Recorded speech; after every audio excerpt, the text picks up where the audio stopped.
আসসালামু আলাইকুম রহমতুল্লাহ। Hello guys, আবারও বরাবরের মতো ব্লগিং নিয়ে আপনাদের সামনে হাজির হয়েছি স্টাডি ইন দুবাই নিয়ে। বেশ কিছু প্রশ্নের সম্মুখীন হয়ে আবার আপনাদের মাঝে ফিরতে বাধ্য হলাম। ইনশাআল্লাহ বেশ কিছু ইনফরমেটিভ কথা আপনাদের কাছে জানাবো। বেশ কিছু কোয়েশ্চেন আপনাদের মধ্যে রয়েছে, বেশ কিছু কনফিউশন রয়েছে ক্রেডিট ট্রান্সফার নিয়ে, বেশ কিছু কনফিউশন রয়েছে বিভিন্ন ইনস্টিটিউট নিয়ে। ইনশাআল্লাহ আজকের ভিডিওতে আপনাদেরকে একবার ইনফরমেটিভ কিছু দেওয়ার চেষ্টা করবো ইনশাআল্লাহ। চলুন তাহলে।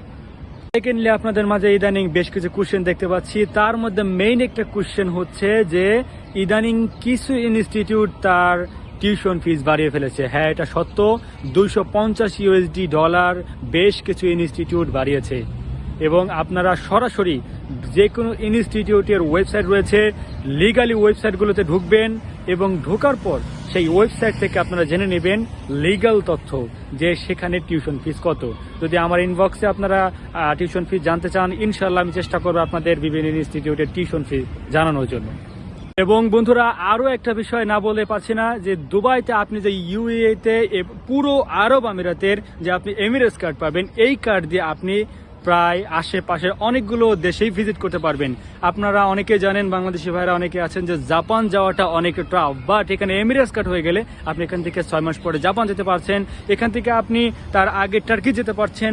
আপনি চাইলে আজারবাইজানের মতো এরকম ইউরোপের পাশে থাকা একটা দেশে যেতে পারছেন এবং আজারবাইজানের পরে আপনি আলবেনিয়া ইউরোপে যেতে পারছেন। এরপরে আপনি ইউরোপের অন্যান্য কান্ট্রিতে ভিজিট করতে পারবেন।